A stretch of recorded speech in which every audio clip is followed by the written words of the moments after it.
Good morning, everybody. How are you today? I hope everyone's been enjoying the conference, and particularly hope you all had a good time. Those of you who were at the rock hall last night, from all reports that are coming in, none from the police so far. Everybody had a good time, so we're happy to hear that.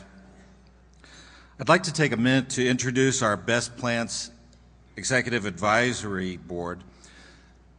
They're a group that are actively involved in the conference preparation. They provide feedback and suggestions on the program content. They assist us in finding session speakers, and they're really an invaluable resource to us during the entire planning process. They also work with us post-conference to identify new ideas for the next year, and the Speakers Lounge that we instituted last year actually came from that group, so we very much welcome their input. The board members are as follows: Herb Bradshaw, who is Director of Lean Enterprise and Plant Manager for Thomas & Betts Corporation; John DiPaolo, who is Vice President and Group Publisher at Penn Media's Manufacturing and Supply Chain Group; Jamie Flinchbaugh, who is founder and partner of the Lean Learning Center; Mark Newton, who's a Plant Manager for Autoliv North America; Bill Schwartz, Vice President of Business Development for TBM Consulting; and Chad Schrun, who's Vice President of Operations and Technology for Tooling U. Also, before we get started, one change to the program this morning. Charles Park was not able to make it this morning, and so Tim Versbrill, who of Lazy Boy, will actually be speaking on integrating lean across multiple manufacturing sites. He'll be taking his place, so we appreciate his stepping in there. Okay, before we get started, if you haven't had a chance to do this, please turn down your cell phone or put it on vibrate. Our speaker this morning for our keynote session is Kathy Miller. Kathy is Vice President, Lean Enterprise and Quality for Parker-Hannifin Corporation. Parker is a global leader in motion and control technologies, with sales of approximately $10 billion in fiscal 2009. The company employs more than 52,000 people and has operations in 48 countries around the world with more than 300 manufacturing plants. And yes, Kathy does have a lot of air miles and hotel points with a job like that. Kathy began her role in 2005. She's responsible for the successful development and implementation of Parker's business systems, including the Parker Lean System, the strategy deployment, and Parker's quality systems. She also conducts extensive lean training throughout the Parker organization. Under her leadership, Parker's been on a lean journey that has seen the company transform its manufacturing performance into a true competitive advantage across a broad range of metrics that include steadily increasing productivity and customer service, improved quality, and reduced inventory. The company has delivered remarkably consistent financial and operational performance. Prior to joining Parker, Kathy was an operations manager at Delphi Delco Electronics, where she was responsible for 2 large manufacturing plants, which introduced automotive electronics for 5 different product lines. She has been trained in a broad range of lean systems, including the Toyota Production System, and is a Six Sigma Green Belt. She's endorsed and been acknowledged in books on lean, including Developing a Lean Workforce by Chris Harris and Rick Harris, and Getting Things Done, a Leader's Guide to Planning and Execution by Pascal Dennis. She has a Bachelor of Science degree in Industrial Engineering from the Kettering University and an MBA from Ball State University. Kathy Miller.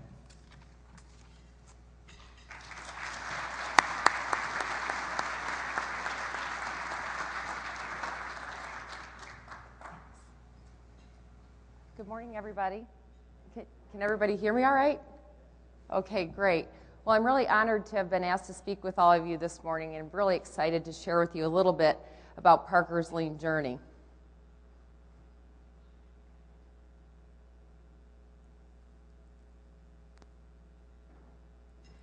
I'm going to borrow the title of a book of one of our great teachers, John Shook, Learning to See. I know that any of you who've embarked on a lean journey so far know that the more you learn to do things, the more you learn to see. And we have been learning to see for the better part of a decade now. So today, I'm going to share with you a glimpse of who we are, share with you some reflections on our lean journey, and the results that we're seeing. So who are we, Parker-Hannifin? We're a Cleveland-based company. We're a $10.3 billion company. We sell 822,000 products to 452,000 customers. We have 52,000 employees and over 10,000 distribution locations worldwide. We serve 1,100 markets from 139 divisions, 316 manufacturing plants in 48 different countries. These are our 9 technology platforms. We service aerospace, refrigeration, electromechanical, filtration, fluid handling, hydraulics, pneumatics, process control, and sealing and shielding technologies. And our products truly are everywhere. There's probably not a day that goes by that you haven't had some sort of interaction with a Parker-Hannifin product. Our revenue is made up of the 4 segments that you see here in the pie chart. We're truly an international company, as more than half of our industrial revenue comes from international sales. And our goals as a company are to develop solutions to help us aid the ever-growing needs of mankind, like energy, life sciences, transportation, and water. Now that's what we look like from the outside. On the inside, we're a reflection of the WIN strategy that you see here on this slide. Our vision is to be the #1 motion and control company in the world, and our goals are to provide premier customer service, superior financial performance, and enjoy profitable growth.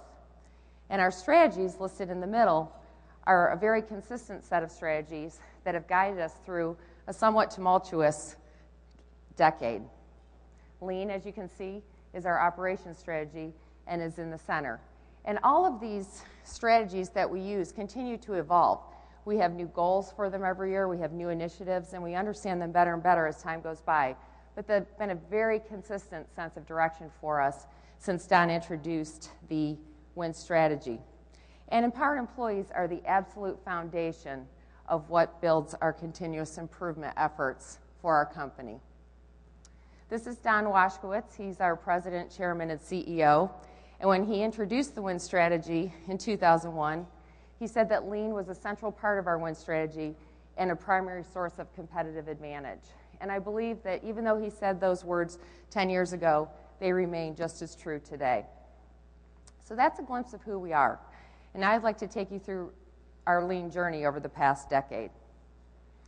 When I think about our lean journey and some of the things that have really contributed to it, they fall into 4 major categories: language, leadership, linkage through our extended value streams, and learning by doing. And so when the WIN strategy was introduced, we were very enthusiastic about our continuous improvement journey. And so like a little girl going on safari, we set out to hunt lions and elephants. And we put a lot of resources in place. We had dedicated resources put into every single division to implement lean manufacturing, and we set goals for how many Kaizen events each organization had to complete. And a lot of projects got done, and there was a lot of activity. But what we ended up with was what we now affectionately call the era of random acts of Kaizen. And in random acts of Kaizen, what we saw was a lot of great activity, but sometimes it was hard to see how that activity got to the bottom line. And even worse, some of the activity was very internally focused and not focused on our customer. And so we had to step back and ask ourselves a question: what is lean thinking? What does this truly mean to us?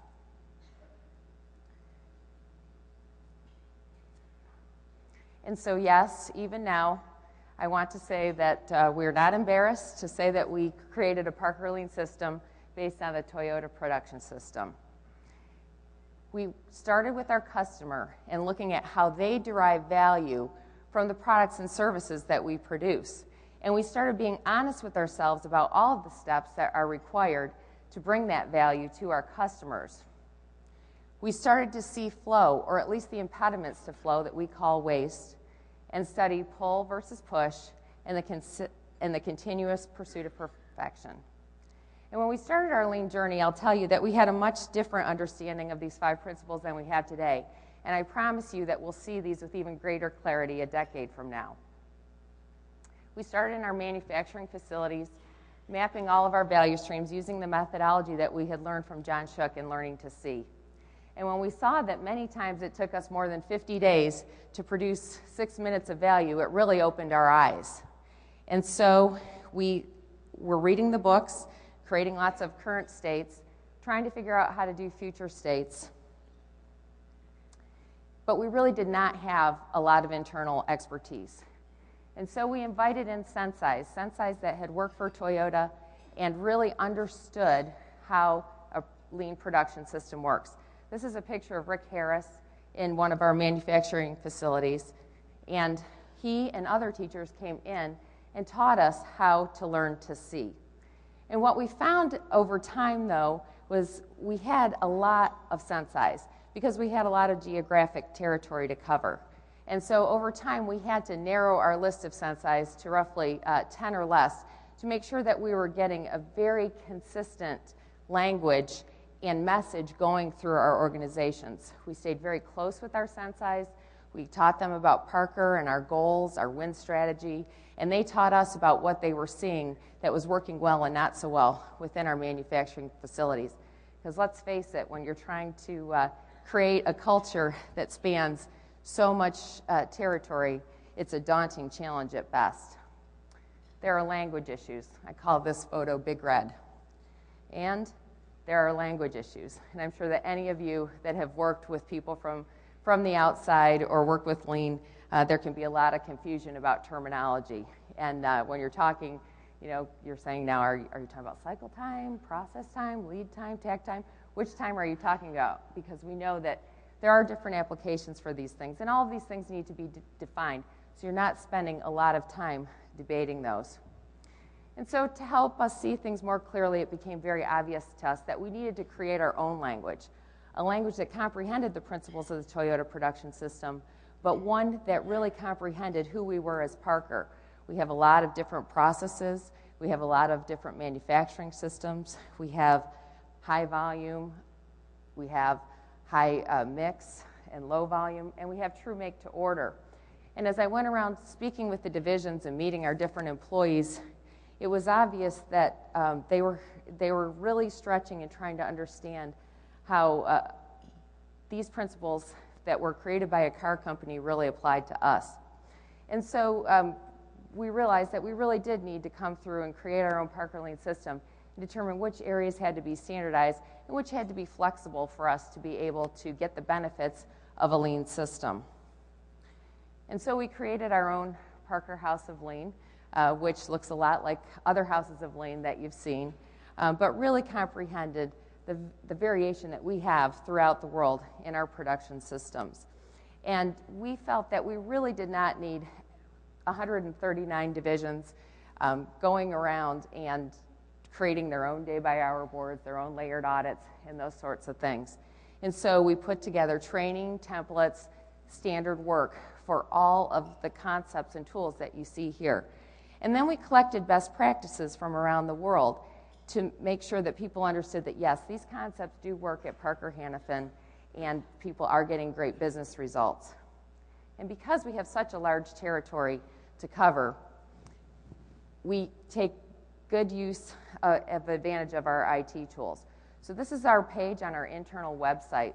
Every underlined area on there is a link that takes you into that standard work I was talking about, the training and the templates that people need to be able to do their job. We hold very frequent webcasts, teleconferences, training sessions to be able to speak to employees all over the world and teach them about the intellectual property that is available to them. And I know anybody that's read a lean article in the last 5 years, they'll tell you that lean is not about the tools. But I'll tell you that at the beginning, it absolutely is about the tools. People need to start using these concepts to learn to see and understand how they can help their business. And if you have them focusing on deploying the tools instead of creating the tools, your learning can be greatly accelerated. So that's how our language came to be. But I do want to go on record as saying that it's not just about the tools. It certainly is about the leadership. And we know that we have to have leaders that understand the tools to create a lean environment and help motivate and transform a culture. So we created a series of bootcamp classes, and they've spanned a number of years now. The first bootcamp series talked about the 5 Toyota principles that we just talked about. It really introduced them to the concepts of flow and pull and customer value. And before the second class was launched, we had this whole set of intellectual property that had not previously existed. So what we wanted to do was give our leaders the knowledge that they needed to be able to ask the right questions and know if what was coming back makes sense. Or even better, make sure that they could walk through their operations and understand all the tools that were visual at their disposal to understand what was going on. We wanted them to understand that we were going to a new day of business where being a leader didn't mean just managing chaos, but really celebrating and making problems visible and helping the team solve those problems in a way that those problems wouldn't come back.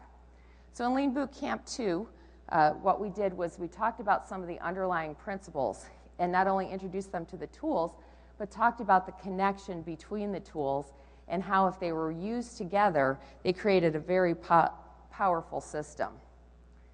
One of the things that we really wanted to make sure they understood was some of the fundamentals of a lean system and how they work together. And without these, some of the higher order principles really don't work. So we taught people how to value stream map, how 5S and safety plays in, total productive maintenance, quick changeover, and standard work.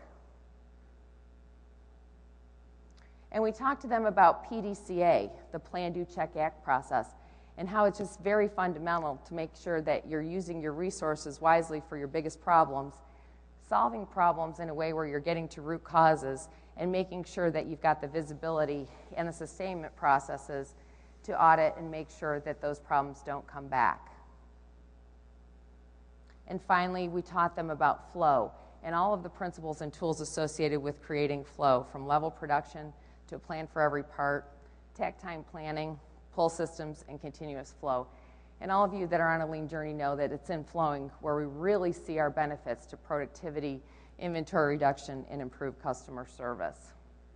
So we set up these classes for our leadership team, and we absolutely never had to use the word mandatory. We introduced them, we advertised them, and our entire leadership team came. This is Don Washkowitz, again, our president and CEO. He was a customer of our Lego robot simulation factory, and he got to experience what it was like to go from batch production to single-piece flow firsthand. We also taught them that you can't just know the concepts broadly and generally, but sometimes you have to understand the math and the details, because that's where some of the opportunities really lie. And so one key point of learning was when we showed the leadership team that you can actually predict the number of people that it takes to build a product. And so we were very happy that we had cleared up that whole cycle time, takt time issue through our lean language in our Parker Lean system previously. But making that connection between the tools in the lean system and getting great business results was really key for us. And we have many members of our leadership team now that ask to see standard work and operator balance charts when there are issues with overtime or increased staffing that's requested. And it is in the details. These are two of our group presidents who run very large businesses for our company, and they're actually building bridges out of Legos. Yes, we use a lot of Legos. I'm sure all of you do too. It's a standard training tool in the lean world. But what they're learning is how seconds can add up into big dollars on the P&L. And this is a picture from Lean Bootcamp 3 where our VP of Supply Chain and, again, our president have just gone through a time study on all the elements associated with our customer service team at one of the sales companies. So they're developing the standard work and determining the number of associates that we need to conduct the work there. We know that in any change, there's going to be a whole spectrum of leaders involved. We're going to have Some people who are self-selectors and really struggle with the change. So they'll select themselves out of the organization because they either don't believe in the change or just incapable of making the change. And then you've got people on the right hand of the spectrum who are really enthusiastic evangelists, and they're ready to go and they're ready to transform things. And so what we wanted to do was to make sure that our leadership team had the opportunity and the confidence to move towards the right of this spectrum. And when they say you need to go to Gemba, we go to Gemba. We go to Gemba a lot. I do have a lot of frequent flyer miles, as does our entire senior leadership team. This was at a plant in Haverhill, Massachusetts, with our CEO and Lee Banks, who's here with us today, one of our senior operating VPs. And we're learning how that team has used Parker Lean System to see what the challenges are in their business and really improve their business.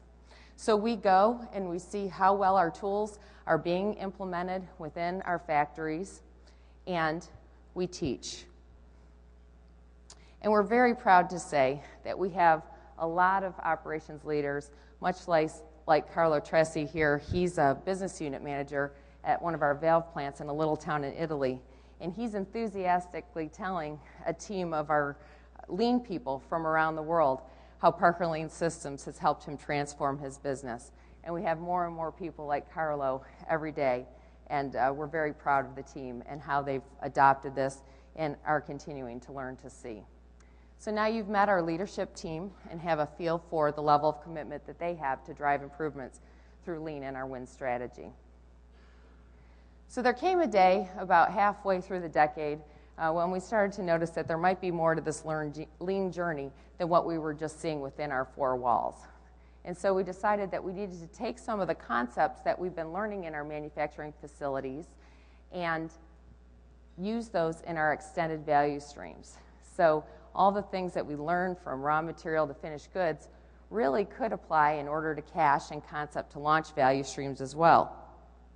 And so we started to use the techniques there as well, and we started to map some of our processes and our functional areas to see what we were doing there to add value. And for anyone who started to do this, it's a very messy process. And actually, what happens is you're mapping a work element and not a physical part, and it's very difficult to do. But as we started mapping, we saw that our opportunities outside of manufacturing may actually exceed those that we were experiencing within manufacturing. And we found that our language that we had created translated very well into the office, but we had a whole new set of leaders that needed to learn these lean concepts. And so, again, you learn to see by doing, and so we started to use a lot of the tools and systems from manufacturing in our functions as well. So we created cells. We made things very visual. We created andons. We taught people structured problem solving. And we started to see that we were able to produce value in our non-manufacturing value streams as well. And people really gravitated to this and started to like it because nobody wants to spend their time on something that doesn't add value. So it started to take on a lot of momentum itself. And at the beginning, though, it's a little bit challenging because people in manufacturing are used to having their processes measured. People in the office are not so much. So what we had to do was show people that nobody's going to get punished if they miss their cycle time. We just want to understand what's going on that are keeping people from being able to produce quality, whatever it is they're working on, quotes or concepts or drawings, and make sure that we fix those problems so they don't come back. We're starting to use this in how we interact with our customers, which is another very important part of our extended value streams. And we know that if we can answer our customers more quickly when they ask us for a quote, we have a better chance of winning the business. And so we spend a lot of time using our concepts that we learned in manufacturing in our request for quote process to make sure that our lead time reductions are very significant and that we're able to answer our customers more quickly. People in the office generally think of Lean as a cost reduction tool, and all of us know that it is true. With Lean, we are able to produce value with less waste. But this is the first time that people made the connection that Lean can actually be a growth tool. It can help us grow our business and not just reduce our costs, and we really like that a lot. So that's gaining a lot of momentum. That was order to cash. If we look at concept to launch, again, a lot of power in our Parker Lean system. Bob Barker, who's our Senior Operating President for aerospace, has said that lean product development is one of the most important initiatives for the aerospace group over the next several years. And what's happening is we're mapping the different phases of our development process. We're seeing lead times reduced by 25% in various aspects of that design process. And the quality that we're producing and the rework is getting minimized. And our customers are starting to take note of the consistency of the questions that we ask as we use our standard work and working with them. So something that was once thought of as a very creative process really can be looked at just like a part going down an assembly line. It can be broken down into processes and different steps, and the waste can be minimized. So those were some of our key linkages through our extended value streams. And I know you're wondering about our empowered employees. What we're doing is teaching all of our lean concepts to all of our employees everywhere. We have a set of tracking centers that really embodies the principles of PDCA, and we use those to make all of the business metrics and transformation processes and problem-solving efforts very visible to everyone. So we have site tracking centers that tell everybody how the business is doing overall at the site. We have value stream tracking centers that really walk us through the transformation process of creating a current state map to a future state map with greatly reduced lead time and all of the activities that we need to realize that future state. If we get behind, or if one of the things that we're doing does not have the desired effect, we know right away because it's visible. And we as a leadership team can help the teams remove roadblocks to get back on track. And we also know what things worked and what didn't work, so we can standardize those that did and not spread those that didn't to other areas. And then we have team improvement boards, which are really at the cell level. And those allow people to contribute to the business by solving problems related to quality, cost, safety, or delivery. We have the corollary of these in the manufacturing sites in all of our functions. So everybody can be involved in the process, whether they're working in a purchasing department or they're making parts in the plant. And because they're standardized, it's very easy for people to go through and see what's being done. So if you're in manufacturing and you seem to have a supplier that is causing you all kinds of problems, you can go right into the supply chain team improvement board and see if that supplier's made the top 10 list of suppliers that are causing us problems and what we're doing to work with our partners to get better. And our transformation process for our value stream is the same, whether you're looking at manufacturing or within the offices. So all of our employees can see what the current state is, what the value stream is going to look like in the future state, and all the steps that are going to be required to get us there. We're teaching everyone structured problem solving, both in the offices and in the plant. We want to make sure that people are getting to the true root causes and we don't have to keep solving the problems over and over again. And I'll tell you, it's really gratifying to see all of this come together and see what our Parker Lean system looks like as people are implementing it in all of our operations, office and manufacturing worldwide. So employee by employee, team by team, value stream by value stream, we are starting to get results. These would be the typical results we'd see in a year of a focused value stream where people are getting together and saying, we are really going to work on lead time reduction in this value stream and get rid of all the impediments to flow. So I don't know how many of you have been at a Parker plant. Could you give me a show of hands if you've been to a Parker plant? Have you, anybody, show of hands, no Parker people? Okay, so I grew up in automotive, so I'm not really speaking so much about myself, but Parker people are very nice people. They're genuinely nice people, and I've met probably 2/3 of them as I've traveled around the world here the last 5 years. But there's a certain characteristic about Parker you need to know, and that we're a little bit competitive in a healthy sort of way. and we like to win, hence the name Win Strategy. So what happens when we get these results from these value streams is we share them. We share them, and really, nothing gets people's attentions like great business results. It keeps us motivated and wanting to learn to see more.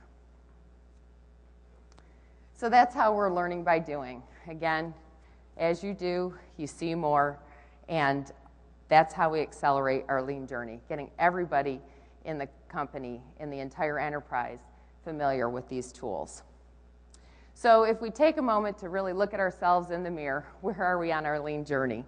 I think Don says it best when he says, lean's equally effective at Parker facilities worldwide. However, our journey is still in its infancy. So we are starting to see results, and I'd like to share some of those with you. When we look at lean internally, we look at a number of metrics, productivity, inventory, and customer service being among those.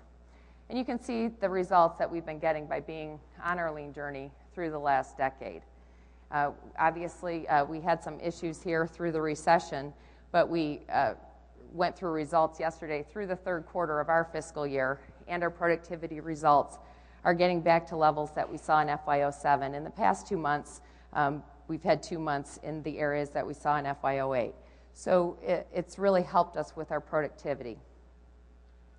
And if we look at our peer group, whose names have been removed, we're in the top quartile for productivity growth over the last 5 years. And so we're very proud of that and feel that all of the employees all over the world have really contributed to that through implementing Parker Lean systems. When we look at inventory, we have been able to reduce our inventory significantly. Even through the recession, we held it to this level. And customer service is very important to us. It's one of our key goals.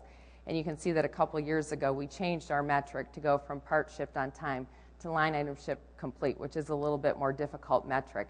But we want to make sure that we're working very hard to be great suppliers to our customers. And so we're measuring ourselves in a way that we think reflects how they measure us and holds us to higher standards. These are our operating margins that we've been seeing as a result of implementing the Win strategy. Lean contributes, but so does our strategic procurement and our strategic pricing strategies. And we just announced our operating margins through third quarter yesterday, and we're back over the 11% range. So we are coming out of the recession, and we feel that the Win strategy and Parker Lean Systems is helping us recover there. Capital spending requirements have really been affected by Lean. You have to understand that the company basically doubled in this time here, and so we were able to do that and still keep our capital expenditures down. All at the same time, we acquired about 70 companies with $4 billion of cumulative sales. So we have an integration process that gets our companies involved with us and helps them get integrated into the Win strategy, including Parker Lean Systems, very quickly. So we need to make sure that that happens as new people come on, because some of the companies that we buy aren't necessarily in the process of implementing Lean. So they get introduced to Parker and they get introduced to Lean very quickly, so we can get some good results out of them as well. And we've had consistently improving cash flow as well. This is a good story for us.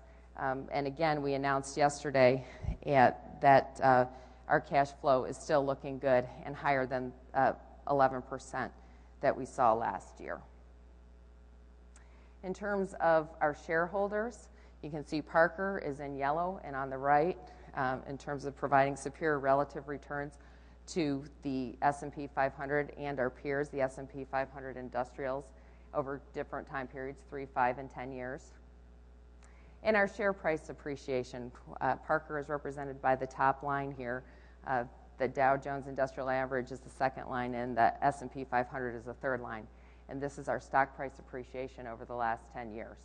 So we do believe that we are winning with the Win strategy.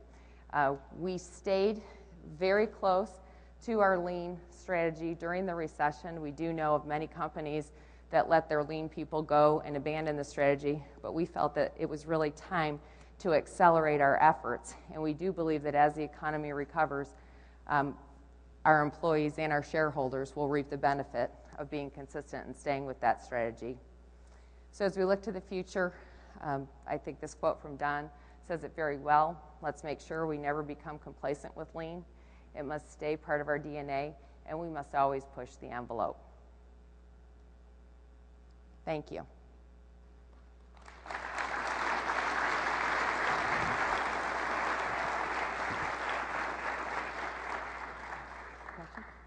So we'd like to open the floor to questions now.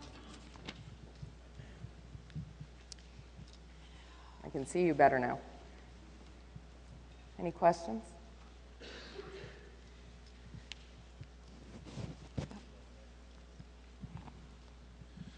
Yes, I have one about the transition you made from your random acts of Kaizen to a more structured value stream approach. Mm-hmm. Have you developed a strong type of pre-work, standard work prior to going into these events, like developing a charter with a punch list of things to accomplish? We do, particularly in the non-manufacturing value streams. We do have a charter because the extended value streams can be very big. And one of the first things that we did was really tried to limit the scope of where we started and ended. So we do have a charter process, and we have initial goals that people have to fill out, and a lot of data is collected before we actually hold an event to map. So once we feel that we've got all the information associated with the processes that we're going to be mapped, we do meet as a team for about 5 days, generate that current state and future state map, and the action plan to go there. Now, manufacturing, what we've done is we've asked people to develop their value streams by using product process matrices and just mapping those within the 4 walls. So we don't have to have as big of a charter there, but our goal there is anytime you're focusing on a value stream, you need to be able to show 30 to 50% improvement in lead time within the 4 walls. As we go forward, we're going to start looking at extended value streams and mapping those, including some key suppliers, as well as different places that we store and distribute finished goods. Does that answer your question? Okay, got a question over here. Good morning. Good morning. Excellent presentation. Oh, thank you. My question is, as you transitioned into the office environment, how were you able to book hard dollar savings? I mean, you can certainly do that in a manufacturing floor, but I do a lot of transactional Kaizens, and it's always hard to come up with what are the real P&L or balance sheet savings, and I just wonder if you could enlighten us on that. Yeah, it is much more difficult in the office to do that, and depending on the nature of the value stream, we are able to do that. But sometimes we place as much emphasis on the lead time reduction or the quality going through as we do actual dollars, because we know that it will indirectly lead to some of those. So everybody has to measure the lead time reduction, everybody has to measure the quality going through and productivity, but you're very right. Sometimes you can pull the dollars out and sometimes you can't. But if you can't, we still do it. Just like in the quote reduction time, we know that the faster we get, the more quotes we win. Thank you. With all the acquisitions you've made, how do you perpetuate the culture? Do you work on existing management, or do you seed it with believers from the larger Parker organization? Well, actually it varies by integration, and like I said, we've done about 70 of these over the last 10 years, and our integration process continues to evolve. So basically, when we get an acquisition, we really like to incorporate the leaders of the team that we're acquiring. And sometimes we have self-selectors, like I talked about, who really have trouble with the transition, and sometimes we're able to integrate them really well. It would always be our goal to include them if that's possible. But what we do is very quickly introduce them to the WIN strategy and all of the products and systems. We have an entire check sheet and a computer program that keeps track of all of the steps that we need to do. And we really work very hard on communicating with all of the employees, both within Parker, who will be interacting with the new company, as well as the employees within the new company. Because if you can think about it, it's a time of great anxiety for our new employees. And so we want them to understand as much as we can about Parker, but also want them to understand that there's reasons that we bought the company, and there are things that we can learn from them as well. So depending on the size of the acquisition and how many sites they are in, it takes varied amounts of time. And there are times when we have self-selectors where we will put in Parker leaders to help move us to the next level. And we do want to make sure that their structure is consistent with the resources that we have to implement our win strategy. So even when the leader stays, there's many times that we'll have to add a certain function, maybe a supply chain function or something else, to make sure that people have the ability and the resources to implement the win strategy. And so we try to look at where our strengths are, where their strengths are, and exploit those synergies and help them use our tools very quickly. And integrate their tools into our systems and make it standard work where they're doing something a little bit better than we were doing, and we feel we can all benefit. That answer your question? Okay, thanks. Other questions? To your right. One of the questions I have is, when you're rolling out a program, especially across a country, a company as big as Parker, where do you start? What's the first place that you target? Well, we, as you know, started with at least the lean journey with the leadership team. And the reason we do that, I know that some people start with the organizations and all of the employees. We let everybody know what's going on because we really believe in clarity of communication and not keeping secrets and that sort of thing. But sometimes if you start with a team and the leaders don't understand or buy into what's going on, they can squelch something very quickly. And sometimes we find that our first line supervisors are the ones who really struggle with the change the most, because their power traditionally lies in managing the chaos, right? And knowing what all the strings are that you have to pull. And so we want to reach those people and say, look, it's a new day, but there's still a role for you here. It's going to change, it's going to evolve. You know, your power is going to come in helping your team be successful solving problems. So once we get that leadership team educated and feeling good about what we're trying to do to help the business and, you know, secure our futures, then we bring in members of the team to teach them the tools and that sort of thing. And then we know that they can be supported as they develop new ideas for us. Does that answer your question? Great. Other questions? I have a follow-up question here to your left. How do you address employees, leaders, or otherwise who aren't buying into your change strategy? Well, that's a great question. We basically do all the things that I talked about before. We really advertise those who are doing well, and hopefully that motivates them. But after a certain amount of time, after we've given them help, you know, we try to find them roles where they can contribute, but aren't necessarily going to stop that progress on lean if they're having a hard time buying into it. Thank you. I have another question here to the right, or to your left, excuse me. Yeah, I was wondering on your training program, as a lot of us have employees that join our organization when we're expanding or change jobs, how often do y'all run your employees through the training? Do you do a refresher type training as well? And do you have offices at your different factories where you have lean experts that facilitate that? Yes, well, at every Parker facility, there is a person who is educated in lean, and they're in charge of helping with lean. But I would say our programs vary as we go through. That's why we keep everything on our web, so that if a plant thinks that, boy, it's time for me to run some refresher training, all the materials are standardized in there. They don't need to make them up themselves. So they can go there, they can get help from their division lean managers, who are the people who are dedicated at the divisional levels to help train and teach and implement. And then there are group lean managers in our structure who can help with that as well, and they lead the entire organization by some of our product teams.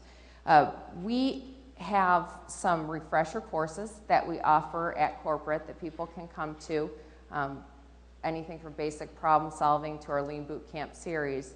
And when we roll out a class, like we're right now in the process of rolling out Lean Bootcamp 3, where we're teaching people at a greater depth about lead time reduction, standardized work, and structured problem solving. We set out a number of those classes, and we train with internal people. We make sure that they're all certified, and we go around the world teaching all the divisional staffs. And then those divisional staffs have all that material at their disposal to train their employees as they see necessary. One thing that we really believe is that people do learn by doing. They really learn to see more as they try things. So typically with the workforce, we won't have people sit in a 2.5-day class and then go back. We'll teach smaller chunks of the class, give them the opportunity to apply it, and then teach them the next concept. So we use a lot of different ways of doing it. And I will say that one thing that we have learned through the years is that we really do want that feedback loop. Even with the leadership team, everyone's assigned homework, interns and homework on the key concepts that helps them accelerate the business results that they're achieving, but also make sure that they've solidified the learning and that they can teach when I'm not there or other members of the Lean team aren't there to help. Does that answer your question? Great.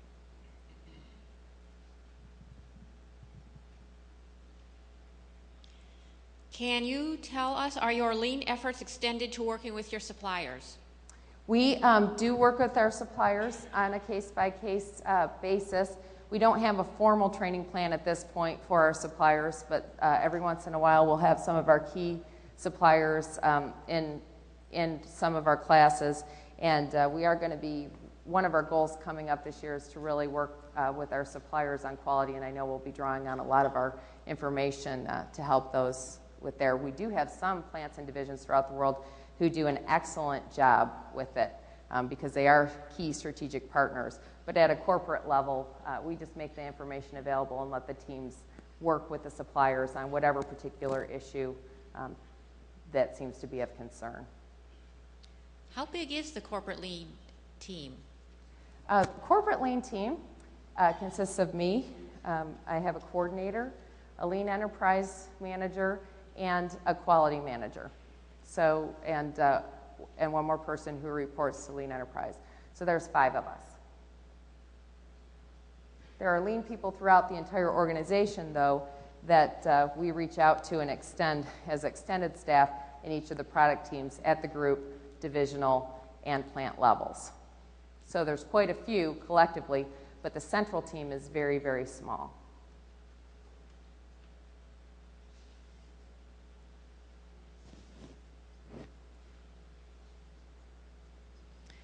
Other questions? Raise your hands. We have mics.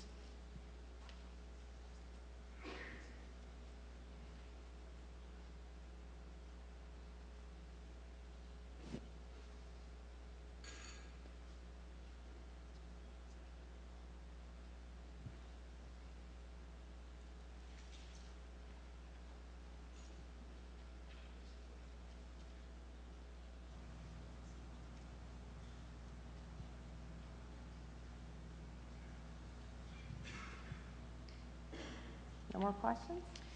One more? Yeah, there's one right up front. A microphone is making its way there now. Okay. You had the quote about being in your infancy in terms of this Lean journey. Where do you see the next steps that are going to produce the most value? Because you've obviously gone beyond the manufacturing floor with Lean and started to go into other aspects of the business.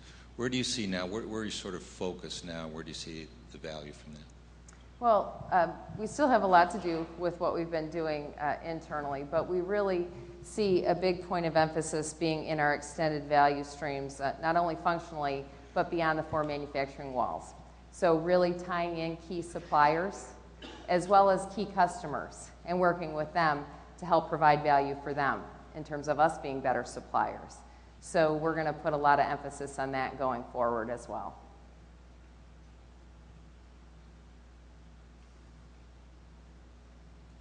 Okay, I actually have a question here that I scribbled down as you were speaking. Okay. You had mentioned the random acts of kindness earlier, and you had a question with regard to that. But what are you doing to make sure your Kaizen efforts are now more truly linked to important metrics? And can you give us an example of that?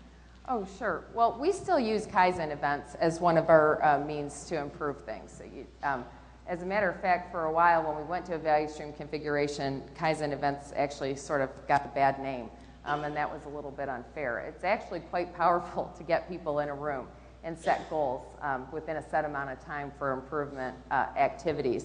So we just want to make sure that those Kaizen events are the things that are going to help us with our value streams, and they're in the context of providing value to our customers within that project plan. So the key metrics that we look for are lead time reduction, inventory quality, and productivity and customer service. So those are the goals. And if there's something that someone wants to work on that isn't working towards those goals, we generally won't do it. We use that set of parameters to help decide what we're going to do. Does that answer your question?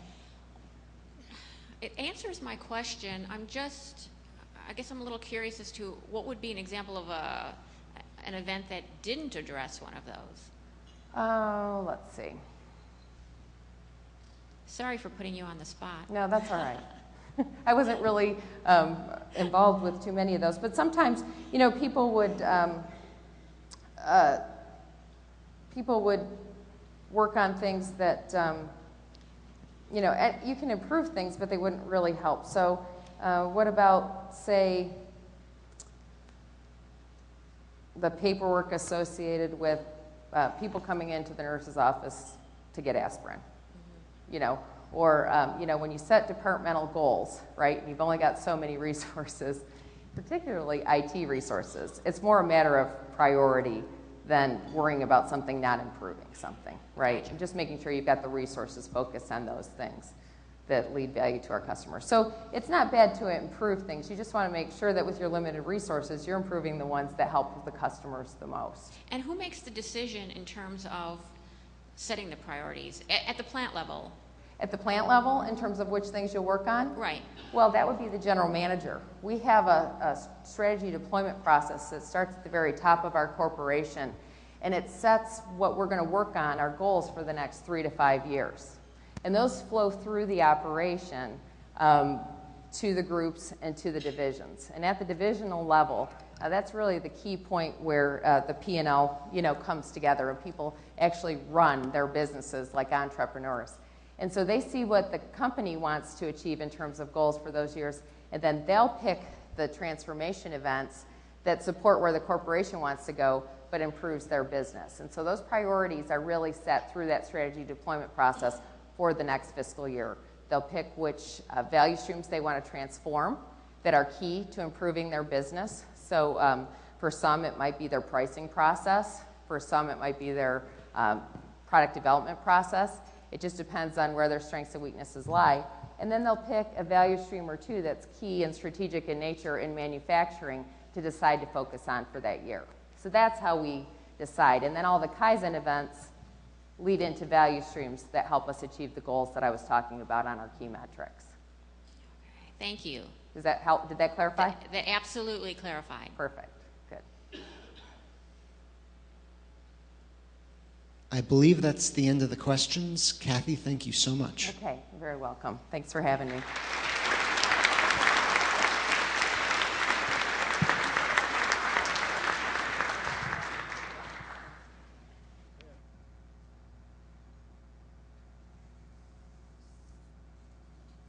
Kathy, thanks so much for an excellent presentation. Kathy's going to be available in the speakers lounge just out the doors in the back to the right for a few minutes after we break here, so please take advantage of that if you've got individual questions for her. I want to thank you for attending this session. The 8:40 breakout sessions are listed on the screen, I hope, and we look forward to seeing you back in here at 12:30 for lunch and a keynote presentation from the Chief Executive Officer of the Timken Company, Mr. James Griffith. Thank you. Also, please if you have a chance, visit our Solutions Hall. They're going to be open until 2 o'clock. They'd love to see you. Thank you.